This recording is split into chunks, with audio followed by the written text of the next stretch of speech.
सर्वप्रथम माझं हे भाग्य होतं, आज मी ॲन्युअल डेसाठी इथं उपस्थित राहिलो.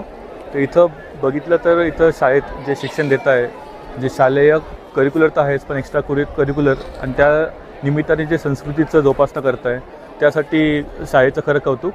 आणि मुलांसाठी मी एकच सांगेल की प्रामाणिक राहा, एक चांगलं नागरिक बनायचा प्रयत्न करा. कारण की हे जे वय आहे, हे शाळेचं वय, यात मजा करा, शिका, पण आईवडिलांनी जे सॅक्रिफायसेस केले त्याचं लक्षात ठेवून चांगला अभ्यास करा आणि पुढच्या वाटचालीसाठी त्यांना खूप खूप शुभेच्छा.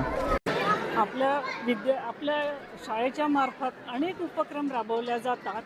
त्यामध्ये विविध स्पर्धात्मक परीक्षांची पण तयारी आपण विद्यार्थ्यांकडनं करून घेतो. स्पोर्ट्समध्ये आजच आपण बघितलं असेल की आमचे जवळपास 27 विद्यार्थी हे डिव्हिजन स्तरावर पण यशस्वी झालेले आहेत.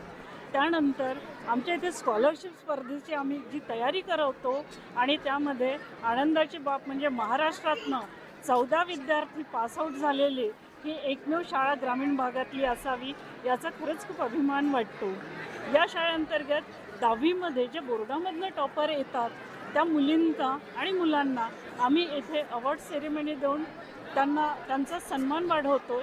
आणि तसेच विषयांमधले टॉपर असणारेही विद्यार्थी आवर्जून सांगावेसे वाटते की माझ्या शाळेचे सर्वच विद्यार्थी हे 80% वर पासआउट झालेले आहेत आणि खरंच अभिमानाची बाब वाटते.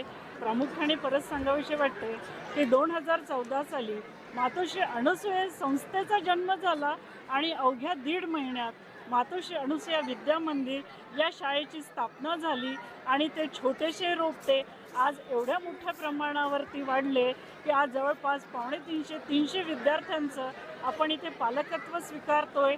आणि ही इथे आज उपस्थित असलेली अफाट संख्या बघून हेच वाटते की खरंच हा वटवृक्ष आता पूर्णपणे उभारायला लागला आहे.